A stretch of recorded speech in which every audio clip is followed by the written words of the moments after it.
Hello friends, welcome to Tamil mom portfolio. Bajaj housing finance IPO இப்போ open ஆகிடுச்சு. இந்த ஐபிஓவில் share holders quota கேட்டகரியில் எப்படி அப்ளை பண்ணுறது, எத்தனை ஷேர்ஸ் அப்ளை பண்ணுறது அப்படின்ற லைவ் டெமோவை நான் இந்த வீடியோவில் ஷோ பண்ணுறேன். ஸோ நீங்கள் பஜாஜ் ஹவுசிங் ஃபைனான்ஸோட ஷேர் ஹோல்டர்ஸ் கோட்டாக்கு எலிஜிபிள் அப்படின்னா உங்களுக்கு இது மாதிரி ஒரு மெயில் வந்திருக்கும்.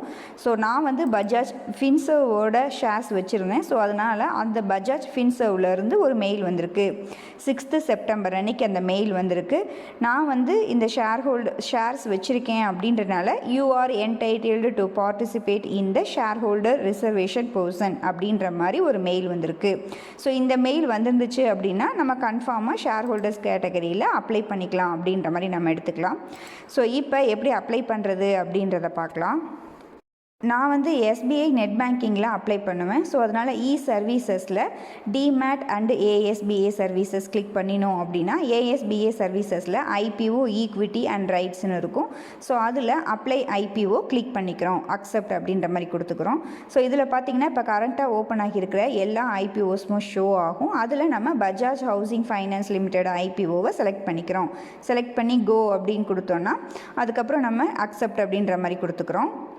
ஸோ இப்போ பார்த்தீங்கன்னா செலக்ட் கேட்டகரின்னு இருக்கும். அதில் individual, employees, share holders or renounce அப்படின்ற மாதிரி இருக்கும். இதில் நம்ம ஷேர் ஹோல்டர் அப்ளை பண்ணுறோம் அப்படின்னா ஷேர் ஹோல்டர் மாதிரி செலக்ட் பண்ணிக்கணும். இல்லை நார்மலாக ரீட்டைல் கேட்டகரியில் அப்ளை பண்ணுறோம் அப்படின்னா இண்டிவிஜுவல். நம்ம சப்போஸ் பஜாஜ் ஹவுசிங் ஃபைனான்ஸோட எம்ப்ளாயீஸாக இருந்தோம்னா எம்ப்ளாயி கேட்டகரி செலக்ட் பண்ணிக்கிறோம். ஸோ இப்போ ஃபஸ்ட்டு நான் இண்டிவிஜுவல் செலக்ட் பண்ணிக்கிறேன். இண்டிவிஜுவல் செலக்ட் பண்ணோன்னே கீழே இது மாதிரி ஷோ ஆகும். ஸோ இதில் மினிமம் பிட் குவான்டிட்டி 214 அப்படின்ற மாதிரி இருக்குது. ஒரு லாட் அப்படிங்கிறது 214 ஷேர்ஸ். ஸோ அதனால் ரீட்டைல் கேட்டகரி ஆர் இண்டிவிஜுவல் கேட்டகரியில் நம்ம பிட் 1, 2, 3 எது வேணாலும் கொடுத்துக்கலாம். பிட் 1ல் குவான்டிட்டியில் 214 அப்படின்ற மாதிரி கிளிக் பண்ணோன்னா அதுவே அமௌண்ட் அப்பர் லிமிட்டை ஃபில் பண்ணி அதுவே மினிமம் அமௌண்ட் ஷோ பண்ணிடும். ஸோ எகெயின் நம்ம சப்மிட் கொடுத்து ப்ராசஸ் முடிச்சுக்கலாம். அப்புறம் நெக்ஸ்ட்டு பார்த்திங்கன்னா இந்த செலக்ட் கேட்டகரியில் ஷேர் ஹோல்டர் ஆர் ரினவுன்ஸ் அதை செலக்ட் பண்ணிக்கிறோம். ஸோ இப்போ அப் டு 2 லட்சம் வரைக்கும் நம்ம அப்ளை பண்ணிக்கலாம் இந்த கேட்டகரியில். இப்போ ஷேர் ஹோல்டர்ஸ் அப்படின்ற கேட்டகரியில் செலக்ட் பண்ணிவிட்டு பிட் 1 அதை செலக்ட் பண்ணிக்கிறோம். இப்போ 13 லாட் வரைக்கும் நம்ம அப்ளை பண்ணிக்கலாம். 14 லாட் அப்படின்னா 2 லட்சத்துக்கும் தாண்டி போயிடும். ஸோ 13 லாட் இன்ட்டு 214 குவான்டிட்டி அப்படின்னு நம்ம மல்டிப்ளிகேஷன் போட்டு பார்த்தோம் அப்படின்னா 2782 ஷேர்ஸ் வரும். ஸோ ப்ரைஸ் 70 ரூபா அதே ஃபில் ஆகிருக்கும். ஸோ ஆட்டோமேட்டிக்காக 1,94,740 ரூபா அப்படின்ற மாதிரி பிட் வேல்யூ காட்டும்.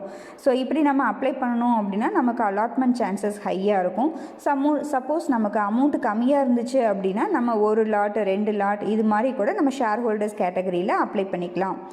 ஓகேங்க, நம்ம வீடியோஸ் உங்களுக்கு யூஸ்ஃபுல்லாக இருந்துச்சு அப்படின்னா லைக் பண்ணுங்கள் அண்ட் உங்கள் ஃப்ரெண்ட்ஸ்க்கு ஷேர் பண்ணுங்கள். நன்றி, வணக்கம்.